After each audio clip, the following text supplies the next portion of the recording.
अस्सलाम वालेकुम वरहमतुल्लाहि वबरकातुहू। दोस्तों आउं यानी हसन अब्बासी आज जेकॾहिं मुंहिंजो चैनल पहिरियों दफ़ो ॾिसी ऐं ॿुधी रहिया आहियो त बराए महिरबानी मुंहिंजे चैनल खे सब्सक्राइब कंदा, बेल आइकन खे क्लिक कंदा, जेकॾहिं मुंहिंजी ऑडियो पसंदि अचे त उनखे लाइक कंदा ऐं कमेंट बॉक्स में पंहिंजी राय खां आगाह कंदा।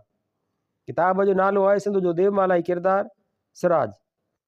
मुरतब ताज जो हुयो। छपराईंदड़ सिंधी अदबी बोर्ड जाम शोरो सिंध। छापो पहिरियों साल 2013 ईस्वी।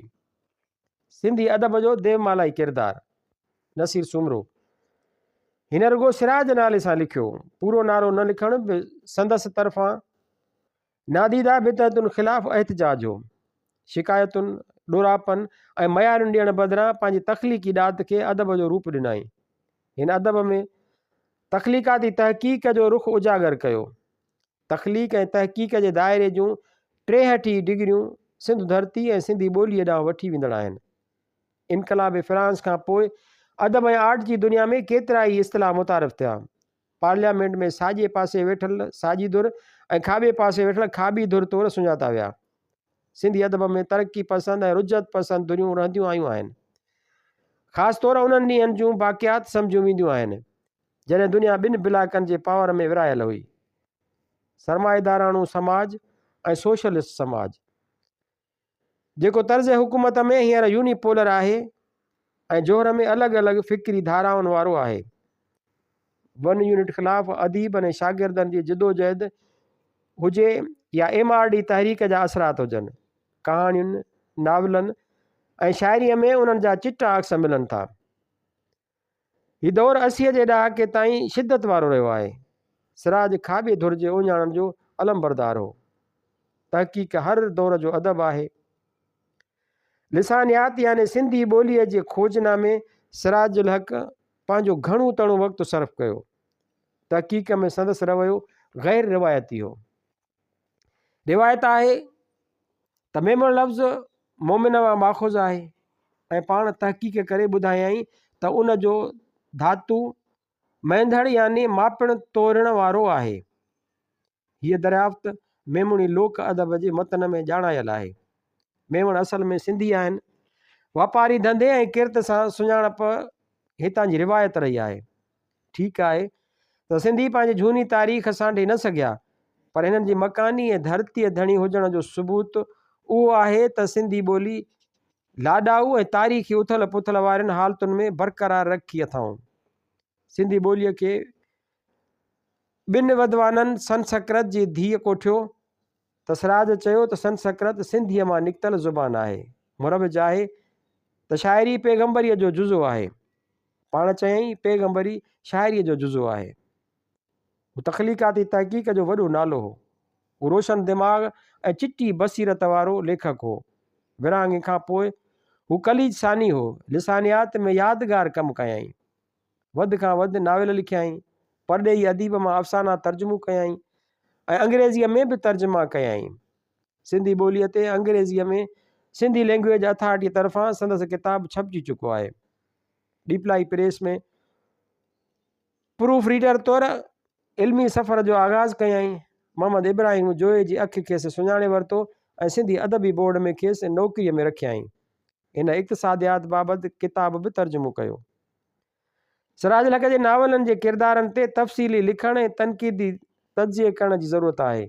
हिन जी सोच धाराउनि जो अहातो करणु हिन ॿिनि नंढड़े लेख ज़रिए करे नथो सघिजे। हिन जे आख़िरी ॾियण वारियुनि तस्वीरुनि मां लॻे थो त हिन जी ॿुद्धिमान में वॾी कावड़ ऐं घणो चवण जी दॿायल कुवत बेचैन आहे। हिन जे फर्ज़ंद अमजद चवाणी त सिराज साहिबु आख़िरी ॾींहंनि में सिंध जे हाणोकियुनि हालतुनि बाबति मुतफ़किर ऐं मायूस ॾिसण में आयो। सिराज साहिबु वॾनि मनसबनि ते फ़ाइज़ रहियो। हू तर्ज़ फ़िक्र में अॻिते तरफ़ ॾिसंदड़ ऐं सचाईअ जो मुतलाशी हो। क़ौम, ॿोली ऐं धरतीअ जी कलम ज़रिए मिसाली ख़िदमत कयई। हू वरची कोन वेठो। ओरच क़िस्म जो देवमालाई किरदारु खेसि अमरता ॾींदो। हिन पंहिंजे नज़रियनि जी क़ीमत चुकाई पर दॻु कोन मटायो। सिंधी क़ौमी ऐं मज़ामती अदब लिखण जी पादाश में खेसि इनकम टैक्स जे नौकरीअ तां हथ धोइणा पिया। सहाफ़त जो सफ़र शुरू कयई। रोज़ानी हिलाल पाकिस्तान जो एडिटर मुक़ररु थियो। ज़ियाउल हक़ जे मार्शल लॉ जे दौर में सरकारी पॉलिसियुनि साण मुताबिक़त में अचण बदिरां एडिटर जे उहिदे तां इस्तीफ़ा ॾिनई।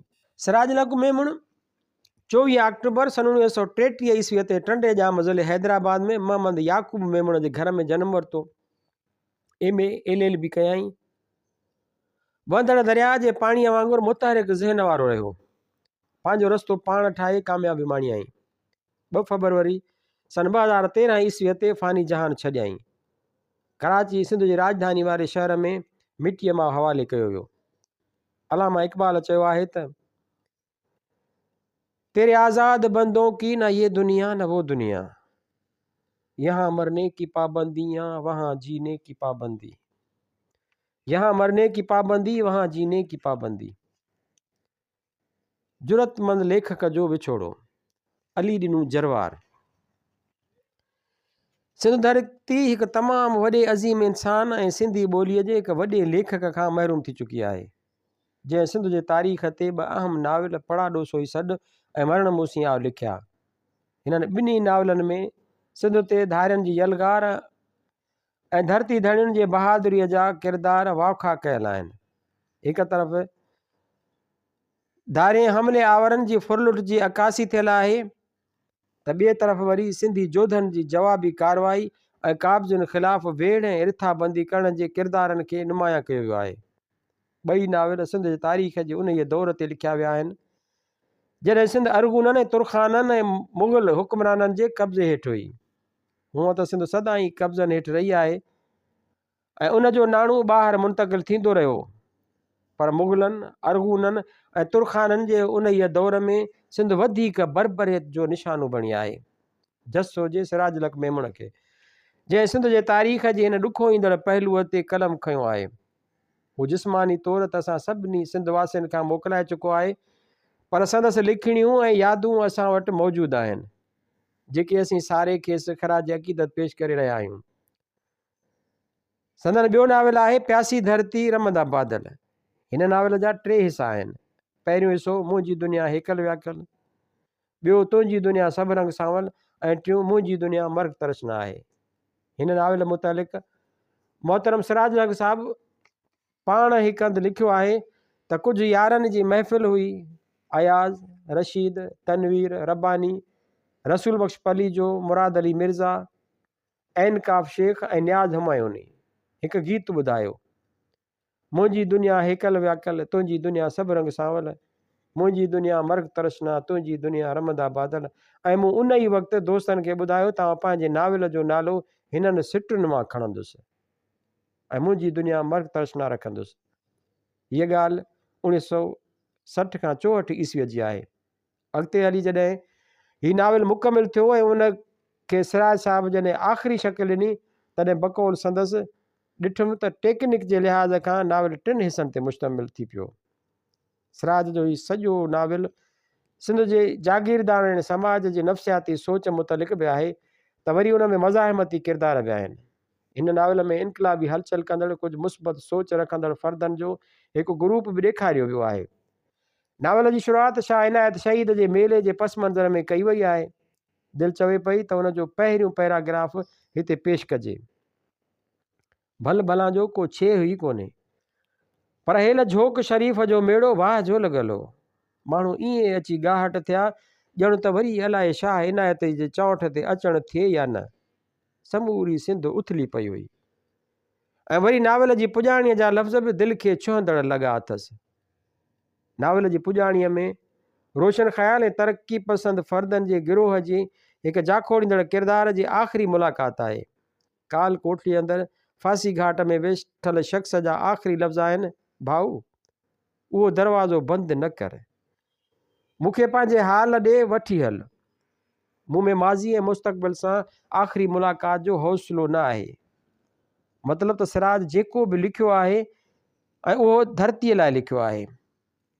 सिराज जो शुमार सिंधी अदीबनि जे अॻिए सफ़ वारनि अदीबनि में थिए थो जन 1 यूनिट जा कहरी कानून ॾिठा, जेल भोॻिया 1965 ईस्वीअ में ऐं 1970 ईस्वीअ वारियूं जंगियूं ॾिठियूं। पाण हिकिड़े हंधि लिखियो अथई त 1965 ईस्वीअ जी जंग लॻाराई वई अयाज़ ऐं रशीद भट्टी जेल मोकिलिया विया। मुंहिंजो हियां ई हिजी वियो, लिखणु कोन छॾियुमि, पर नाविल छपाइण तां अरवाह ई खॼी वियो। हिते ही जुमिला लिखण मां मुंहिंजो मतिलबु उहो आहे त हिननि माण्हुनि केॾियूं सख़्तियूं ॾिसी बर्दाश्त करे बि लिखणु न छॾियो। सिराज लाइ अमर जलील ही लफ़्ज़ संदसि आत्मकथा जे हिकु बाब में लिखिया आहिनि। उहो हिकु हंधि लिखे थो त सिराज मूंखे कराचीअ जे हिकु होटल शीज़ान में मिलण जो टाइम ॾिनो। आउं उन तय कयल वक़्त ऐं जाइ ते पहुतुसि त पाण मूंखां अॻु उते मौजूदु हो ऐं चयईं त अख़बार लाइ लिख। आउं थोरो हबकियुसि। चयईं त जेकी वणे ई सो लिख, तो ते का बि पाबंदी न आहे। अॻिते हली मुंहिंजे ख़िलाफ़ु इस्लामाबाद में मुल्क ड्रोहीअ जूं इंक्वायरियूं हलियूं, जिन में मूंसां ख़ूब निभायाई ऐं मुंहिंजो कालम शाया कंदो रहियो। एतिरे क़दुरु जो ज़ुल्फ़कार अली भुट्टे खे बि मूं बाबति दलील ॾेई मुतमइन करे छॾियईं। सिराज जी हिकु ॿी ख़ूबी जेका मूं महसूसु कई उहा हुई त हू ॿियनि खे अहमियत ॾियण वारो इंसानु हो। हिकु दफ़े सिंध जे हिकु यगाने आलिम ऐं दानिश्वर साईं हैदर अली लिगारीअ खेसि हिकु ख़तु लिखियो। पाण उन ख़त जे मथां हेठियूं नोट लिखी संदसि कालम रतीअ जे रिहाण में शाया करायईं। अॼोके रतीअ जे रिहाण में अव्हांखे सिंध जे हिकु मुफ़क्किर ऐं दानिश्वर हैदर अली लिगारीअ जे रिहाण में शामिलु करणु घुरां थो। हिन पंहिंजे ख़त में कुझु अहिड़ा खुटका ऐं नुक़्ता छपराया आहिनि जिन ते अव्हीं बि सोचियो। मुंहिंजनि सोचियुनि त मुंहिंजी निंड फिटाए छॾी आहे। हीअ आहिनि मुख़लिस ऐं सचनि इंसाननि जूं सचायूं। न त अॼुकल्ह अहिड़ो दौरु अची वियो आहे जंहिंमें को बि कंहिंजी चङी ॻाल्हि ॿुधण ऐं बर्दाश्त करण लाइ तयारु कोन्हे। मोहतरम सिराज जे विछोड़े सां सिंधी ॿोली ऐं अदब में जेको ख़ाल पैदा थियो आहे सो भरिजणु मुश्किल आहे। सिराज जहिड़ा लेखक ऐं इंसान सदियुनि खां पोइ पैदा थींदा आहिनि। सिराज खे सिंध सदियुनि ताईं यादि रखंदी। सलीम जरवार। सिंधी ॿोली ऐं अदब जे यगाने आशिक़ सिराज जे विछोड़े जी 3 ॾींहं ते संदसि तॾे ते ताज़ियत करण वक़्तु ख़ामोश ऐं सोगवार फिज़ा हाणे सिराज कॾहिं बि न मोटंदो।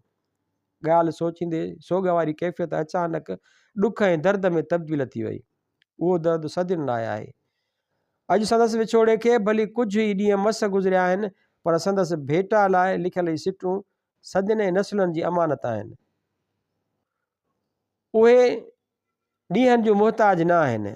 संदसि विछोड़े जो दर्द हर वक़्तु ताज़ो आहे ऐं रहंदो। सिराज जंहिंजी सुञाणप कंहिं वज़ीर मुशीर या कंहिं कामोरे जे मिट माइट तौरु न हुई, नई वकालत जे पेशे सां वागजी हुन पंहिंजी सुञाणप कराई हुई। हू त ॿोलीअ जे इश्क जी अलामत हो। सिराज सरापा सिंध हो। सिंध ऐं सिंधी ॿोली ऐं अदब ई संदसि सुञाणप हुआ ऐं हुन पंहिंजे इश्क जो इज़हार अमली तौरु इल्म ऐं कलम ज़रिए कयो। टंडे जाम जहिड़े नंढड़े शहर में मास्तर मोहम्मद याकूब मेमुण जे घर में अखियूं खोले हिकु तारीख़ साज़ शख़्सियत बणिजण खां पोइ अजगर जहिड़े शहर कराचीअ में अखियूं बंदि करण ताईं हिन जी जीवन सफ़र में केतिरा मोड़ आया। केतिरियूं तल्ख़ हक़ीक़तूं संदसि वजूद खे छुई बि नाकाम रहियूं। केतिरनि दर्दनि पीड़ाउनि ऐं अज़ियतुनि सां मुहाॾो अटकाए हीउ सिंध जो सचो सुपूत बणियो। उहो सभु कुझु त संदसि अणछपियल जीवन कथा biography of an unknown Sindhi में ई पढ़ी सघिबो। पर जन बि संदसि कहाणियुनि ऐं नावलनि खे पढ़ियो आहे तन खे ई संदसि गहराईअ जो अहसासु हूंदो। मूं जहिड़नि सवें नौजवाननि जो हू अणसिधीअ तरह उस्तादु रहियो, जन संदसि लिखड़ियुनि खे पढ़ी उत्साह पिरायो ऐं मंझंदि अदब तरफ़ लाड़ो थियो। सिराज जंहिंसां भली ज़ाती वाक़िफ़ियत न हुई, पर साणसि हिकु अहिड़ो रिश्तो हो जेको अणटुट हो। उहो रिश्तो ॿोलीअ सां इश्क जो रिश्तो हो। सिंधी ॿोलीअ लाइ कयल ख़िदमत न फ़क़ति संदसि सुञाणप जो सबबु बणी, पर उहा किरोड़े सिंधियुनि जी पंहिंजी माउ ॿोलीअ तरफ़ प्यार जो सबबु ऐं उत्साह जो ज़रियो पिणु बणी। सिराज पहिरियों माण्हू हो जंहिं सिंधीअ खे संस्कृत जे कुख मां जनमु वठण वारी ॻाल्हि खे रद्द कयो। न फ़क़ति रद्द कयो, पर मुंहिंजे जे दड़े वारी लेखत खे पढ़ण जी कोशिशि करे उहो वेसा ऐं यकीन ॾियारियो त सिंधी ॿोली तमामु आगाटी ॿोली आहे। सिराज ॿोलीअ जे मामले ते कॾहिं बि कंप्रोमाइज़ न कयो। सिंध सरकार जॾहिं सिंधी लैंग्वेज बोर्ड जे चेयरमैन थियण जी खेसि आछ कई त हिन उहो चई आछ रद्द कयो त असांखे सिंधी लैंग्वेज बोर्ड न पर उर्दू लाइ क़ाइमु कयल मुक़्तदिरा ज़ुबान वांगुरु सिंधी लैंग्वेज अथॉरिटी खपे, जेका पोइ 1991 ईस्वीअ में क़ाइमु थी। मोहम्मद इब्राहिम जोए जी सिंधी अदबी बोर्ड में सेक्रेटरी हुअण वारे ज़माने 1951 ईस्वीअ में सिराज खे अदबी बोर्ड जी किताबघर मैनेजर जी हैसियत में रखियो वियो ऐं पोइ कराचीअ में बोर्ड जी ऑफिस में असिस्टेंट सेक्रेटरी मुक़ररु कयो वियो। मतिलबु त सिराज ॿोली ऐं अदब लाइ जाखोड़ कंदड़ कदावर शख़्सियतुनि मोहम्मद इब्राहिम जोए, शेख अयाज़ ऐं शमशीर हैदरीअ जे वेझो रहण वारनि में हो, जेके अमली तौरु जिदोजहद करे ख़ुदि तारीख़ बणिजी विया आहिनि ऐं सिराज ख़ुदि बि तारीख़ बणिजी वियो आहे। उन में को बि शक न आहे। सिराज वजूद में त हिकु फ़र्दु हो, पर संदसि ज़िंदगीअ जा केतिरा पहलू हुआ ऐं हुनजो हर पहलू कामयाबु ऐं मुकमिल रहियो। जेका ॻाल्हि संदसि कदावर शख़्सियत हुअण जी अलामत हुई, हू खरो ऐं बेबाक इंसानु हो, सियासी ठॻियुनि खां परे हो। हू हिकु ई वक़्तु साईं GM सैद जो फ़िक्री साथी बि हो त कनि मामलनि में ज़ुल्फ़कार अली भुट्टीअ जे वेझो रहियो ऐं रसूल बख़्श पलीजे सां त संदसि गहरा तालुकात क़ाइमु रहिया। हुन हर रिश्ते जो भरम रखियो ऐं उनखे ख़ूब निभायो। ज़ुल्फ़कार अली भुट्टीअ पारां हिलाल पाकिस्तान अख़बार जे एडिटर जे मिलियल ज़िम्मेवारीअ खे निभाईंदे हिन न रुॻो अख़बार खे औज ते रसायो, पर अख़बार जे मुलाज़िमनि जे हक़नि जो बि ख़्यालु कयईं। ॿिए पासे पंहिंजे वेझे साथी ऐं 20 ऐं 21 सदीअ जी कदावर शख़्सियत साईं मोहम्मद इब्राहिम जोए सां सैद आज़म जी फ़िक्री सोच बाबति रिहाणियूं बि कंदो रहियो ऐं रसूल बख़्श पलीजे सां बि दोस्तीअ वारे रिश्ते जे रसी बि मज़बूतीअ सां झलियो बीठो रहियो। सिंध जे हिकु ॿिए यगाने आशिक़ न्याज़ हुमायूनीअ जे गीत तुंहिंजी दुनिया सभु रंग सावल, मुंहिंजी दुनिया हेकल व्याकल मां उनवान उधारा वठी सिराज 3 नावलनि मुंहिंजी दुनिया मर्ग तरसना, तुंहिंजी दुनिया सभु रंग सावल ऐं मुंहिंजी दुनिया हेकल व्याकल जहिड़नि शाहकार नावलनि जी ट्रियोलॉजी ॾेई सिंधी अदब में नाविल जी सिन्फ़ खे मज़बूत बनायो। सिराज पढ़ा ॾोसो ई सॾ नाविल लिखी सिंध जे नई नस्ल खे धारियनि जे ज़ुल्म, बर्बरियत ऐं जबर बाबति आगाही ॾियण जी कोशिशि कई।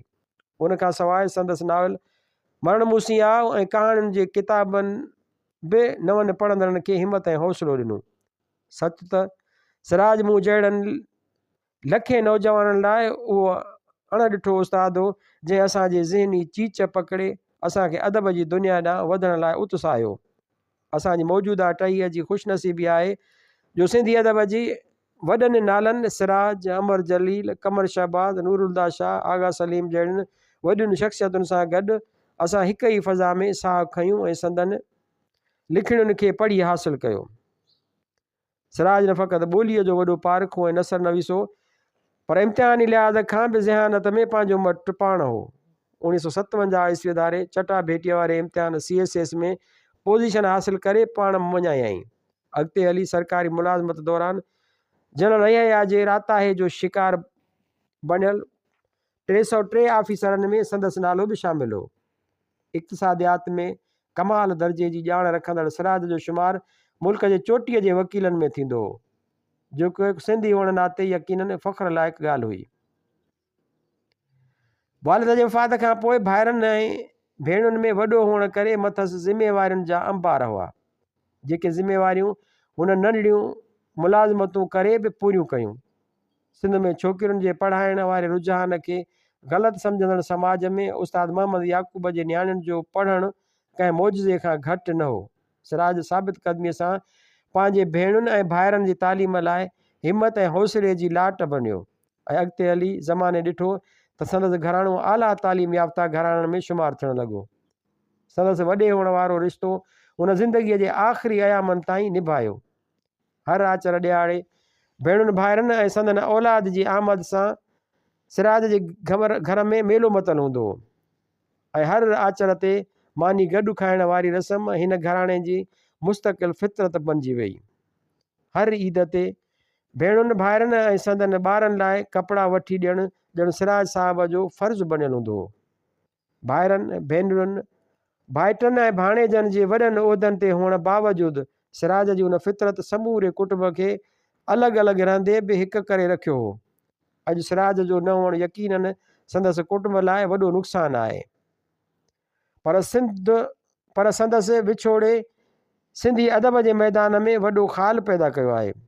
सिराज जेको उत्साहींदड़ ऐं हौसलो ॾींदड़ किरदारु हो, तंहिंजी हयातीअ खे परखण ऐं उन मां वधीक हिज़ हासिलु करण लाइ संदसि अणछपियल जीवन कथा biography of an unknown Sindhi खे छपाए नई नस्ल ताईं पहुचाइणु ज़रूरी आहे। चयो वञे थो त उन में सिराज साहिबु पंहिंजे हयातीअ जूं तल्ख़ हक़ीक़तूं बि बयानु कयूं आहिनि जेके ईंदड़ नसुलनि लाइ मशाल राह साबित थी सघनि थियूं। सिराज खे सिंध सदियुनि ताईं यादि रखंदी।